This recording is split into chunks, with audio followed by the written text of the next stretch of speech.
Okay.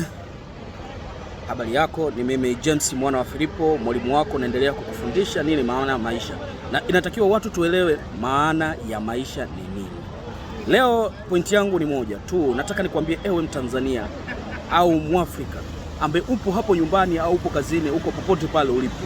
Iko hivi, tunaitafakari leo elimu ya Afrika au elimu ya Tanzania. Tunaelewana? Niaminini, mimi nawaambia ukweli.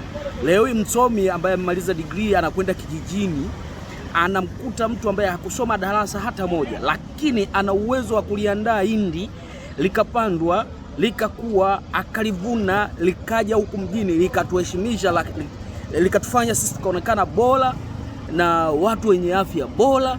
Lakini leo hii msomi akifika kwa yule mama au mkulima, yule baba anayelima hilo hindi, anamuona huyo sio msomi, ni mshamba, ni mjinga, na anaweza kumfanyia kitu chochote cha kumtapeli na kumlagai na kumfanya ni mtu ambaye asiyejielewa hata siku moja. Jamani, nawaambieni ukweli, elimu sio kuhitimu chuo kikuu una shahada yako sijui ya udokta, sijui ya ualimu, sijui ya uchumi. Tuelewe jamani, sijui umeelewa. Elimu ni taaluma ya mtu muhusika anayejua. Kila mtu ana taaluma yake.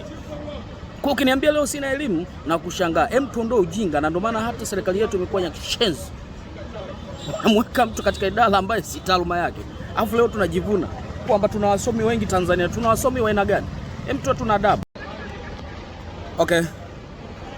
Habari yako, ni mimi James mwana wa Filipo, mwalimu wako. Naendelea kukufundisha nini maana ya maisha, na inatakiwa watu tuelewe maana ya maisha ni nini.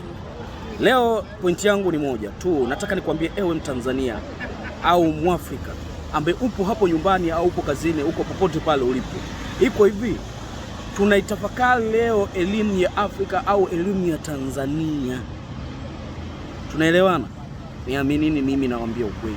Leo hii msomi ambaye amemaliza degree anakwenda kijijini, anamkuta mtu ambaye hakusoma darasa hata moja, lakini ana uwezo wa kuliandaa hindi likapandwa, likakuwa, akalivuna, likaja huku mjini, likatuheshimisha, likatufanya sisi tukaonekana bora na watu wenye afya bora.